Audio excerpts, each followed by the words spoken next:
le train des trains, l'absolu ferroviaire. Le train de nuit, Paris, la tour de Carole. Mais là, vous, oui. Elle est là, donc, vous voyez. Et là, ça, c'est le sud-ouest. Là, t'as le sud-ouest. Le foie gras, le magret, le confit, le casse. Là, mon Dieu. Ça, c'est le sud-ouest. D'accord. Et donc, si tu cherches l'Ariège, elle est juste en dessous du sud-ouest. Tu sais plus, tu t'en peux du tu appelles Dieu. Et Dieu te répond.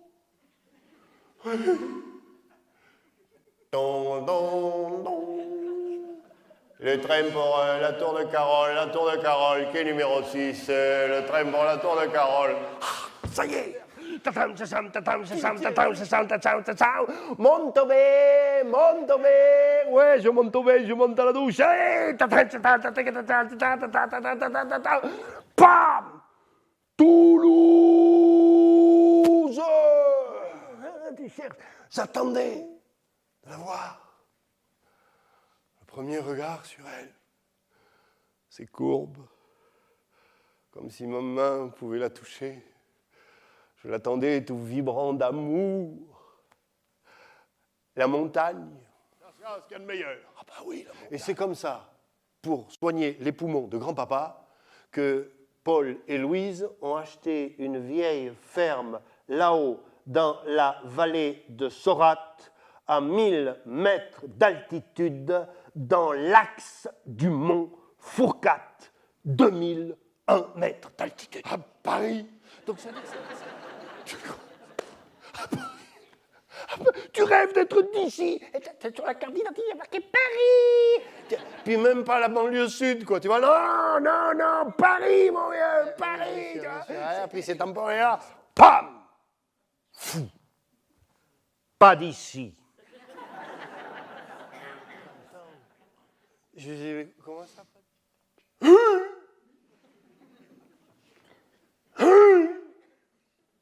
Humain, animal, intermédiaire, de sorcière. Qui c'est?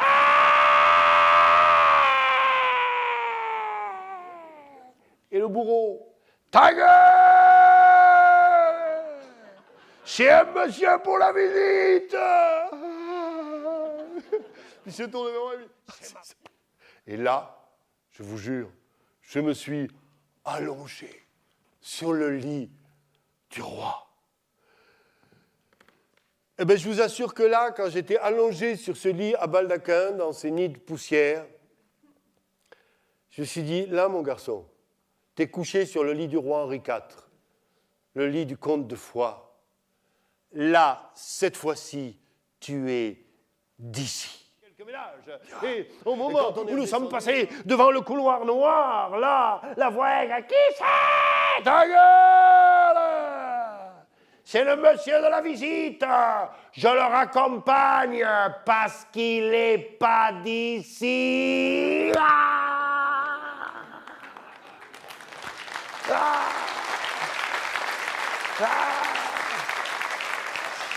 Il connaît son coin à champignons. L'Ariégeois ne connaît que son coin à champignons. L'Ariégeois connaît mieux son coin à champignons que le corps de sa femme. Bon, voilà. Et encore, quand il connaît le corps de sa femme, ce qu'il connaît le mieux dans le corps de sa femme, c'est les coins à champignons.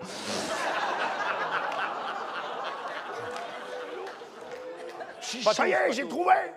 Et je suis allé au café des sports à Castillon, je me revois le faire comme ça. Ça y est, je fais d'ici, enfin. Et j'ai ouvert les portes à battant. J'ai dit, les gars, l'ours, l'ours, les gars, l'ours. Moi aussi, je suis pour.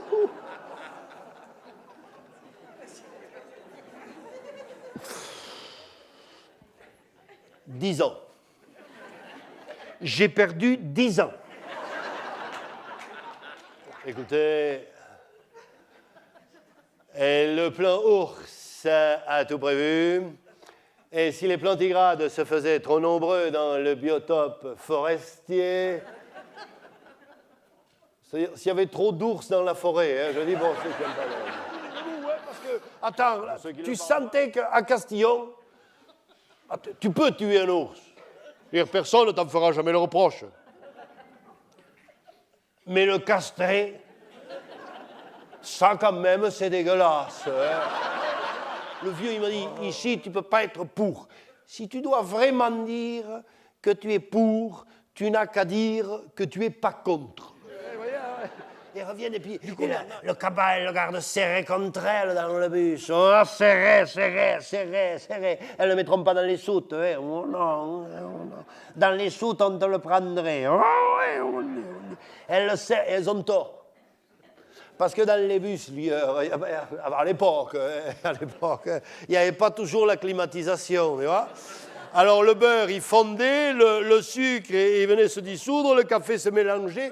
Quand tu allais voir les mémés d'ici, pendant les 3 semaines qui montaient la montée aux pâtes, ça, tu prenais le petit déjeuner en une couche, là, voilà, là, ça.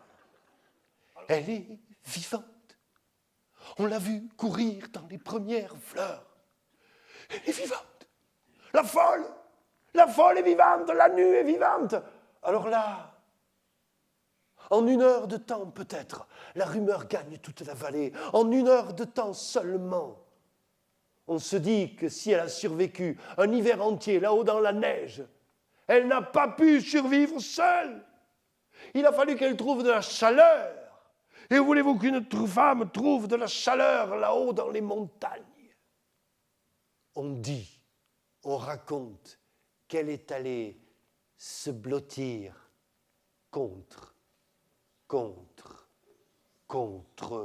l'ours. Morte, folle, la nue, morte dans la prison sans jamais avoir parlé. Morte la folle, morte la nue, sans jamais avoir dit son nom. Morte la folle, morte la nue, et personne ne pourra jamais dire si elle était d'ici. Dans la vallée. Et les hommes d'ici n'étaient pas là. Bon alors, s'ils étaient d'ici, pourquoi ils n'étaient pas là? Question angoissante. Souvent, les traductions littérales vont dire ils étaient au travail, au champ, à la montagne. Ils étaient au café. Voilà. Donc les ici. Et qui pourra me dire lequel de ces 2 cœurs était d'ici?